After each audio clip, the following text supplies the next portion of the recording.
partner, umiba yung pattern. A, pause, pause, pause. B, C. Pareho pa rin.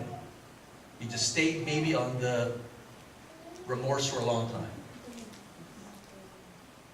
You can't change it until you really meet God. What are the changes that happen to you when you meet God, brethren? We'll see here with Moses. Moses here, he's down. He had a very difficult assignment.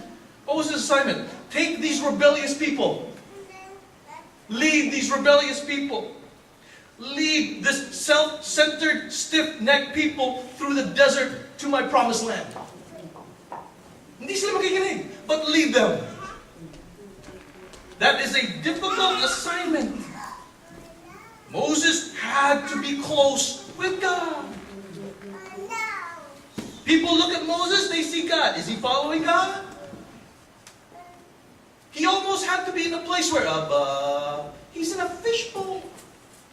Can you imagine the criticism? I told you before, I love working for God. It's difficult working for churches.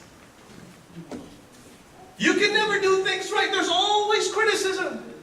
It's a good thing that God doesn't see the outside. God sees my heart. And here, everybody's looking at them. They just received the 10 Commandments. They're going through this. All of a sudden, they fall back again their pattern. Here comes immorality. Here comes sins. And we look at it. Tingnan mo yung mga Israelites. Laging immoral.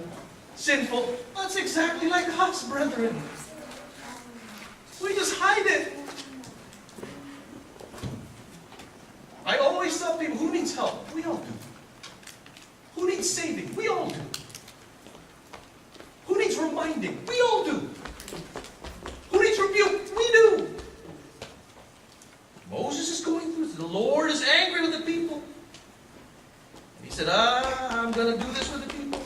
And Moses, wait, Lord, if I can I? He starts talking to God. He starts spending time with God. Moses becomes discouraged.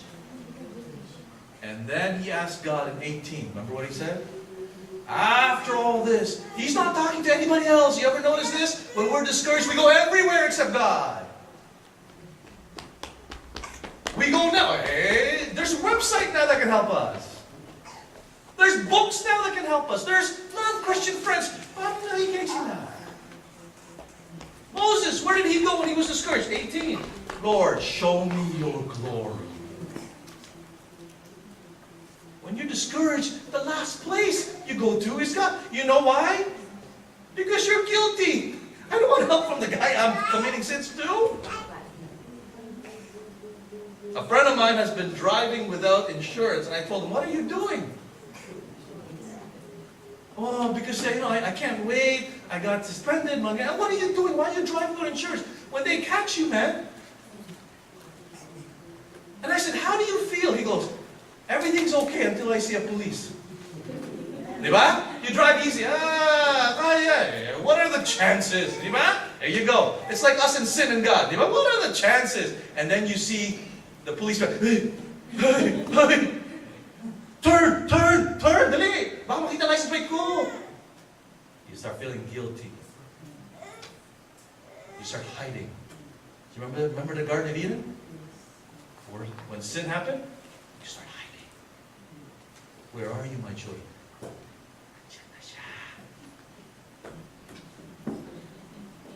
Where do you go when you're discouraged?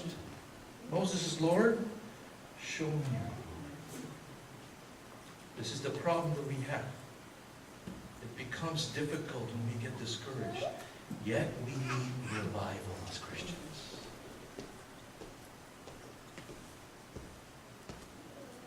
Leadership, wherever you are, you're called to lead. As a Christian, you're called to lead. Be the salt. Be the light. You're called to do uncomfortable things, brethren. Do the right thing. I had a discussion with one pastor. He goes, what if, he gave me a scenario. What if you have lots of members in your church, but the church principles are gray? Gray, okay? Not black, not white, gray. You go in the Revelation churches, lukewarm, gray. Hindi mainit, hindi malamig, medyo. Or, paalis lahat if you stand. What would you do? I said, why are you even asking that? I said, if you're asking that, I don't think you're ready for leadership, brother.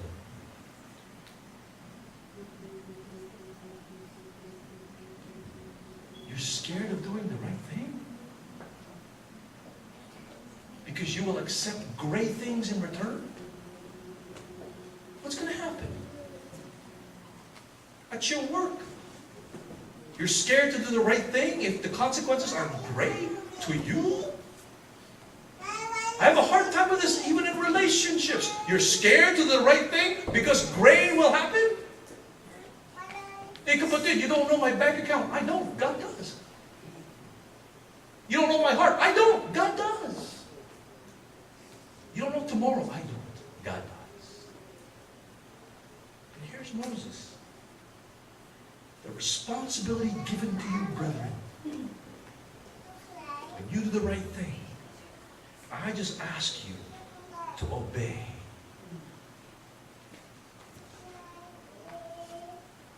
And sometimes it doesn't feel like it, but I will handle the rest. Just obey. Will it hurt? Yes, it will hurt. Why?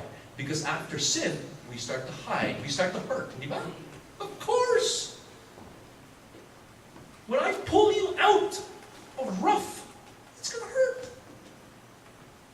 And this is Moses' duty. It's uncomfortable, but I will obey. This is the duty that God called me. I remember the parable of the rich coming to God. What will I do? And God says, denounce, leave, walk that away. They were convicted because they wanted to ask God.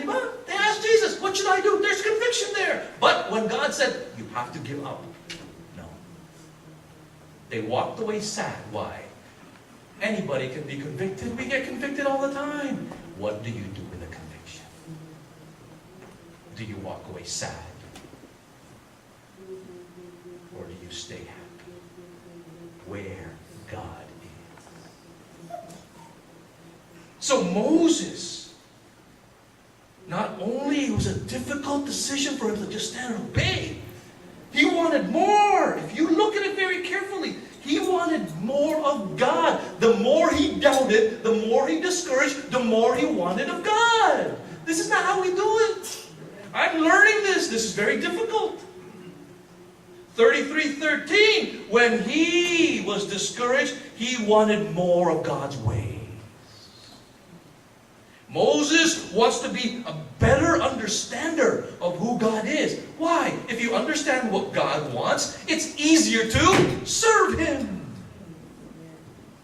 What is God's ways in this relationship? What is God's ways in this location in Milton? What is God's ways when we sing? What is God's ways when we read the Word? What is God's way when there is a moral standard between right and wrong and you have to decide? When you understand God's ways, you serve Him. Moses wanted God's ways. Number 2, Moses wanted God's person. What do you love God? Who are you? The more you understand the person, the better the fellowship. This is what we are called to do. Do you know the ways of God?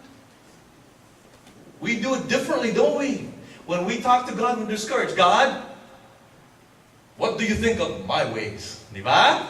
And when you don't get your way, what happens? Oh boy, delikado na. We even use God as an excuse. Not only did Moses want God's ways, not only did Moses want God's person, keep going, verse 15, Moses said, I want your presence. Be with me as I lead. I want your presence. Lord, show me your ways. Lord, really define in me who you are. Lord, where are you? I was driving here. I text brother. I said, oh boy, there was, again, it's always busy on the outlet mall. Always busy. And I always forget this. I said, oh, it's clear sailing. From square one to James Park, clear sailing. I totally forget always Trafalgar. There I am. Oh, boy. Kuya, just go ahead. I'll catch up. I see people lining up. Oh, man, I've never seen. You know, I wish I could see cars line up for churches. I don't, because Nike has a sale. So, I'll be honest with you. I'm coming here to preach to you. 1% of my body's a turn. I might get the new Currys. I don't know. You always have this trouble. Do not tell me you don't have this problem. You have this problem. People will find an excuse. I see gray seats. When I see gray seats, that means it's empty, right? People always find a reason. In the winter, malamig masyado eh. Makapal yung snow. Akala ko last year, makapal ganito.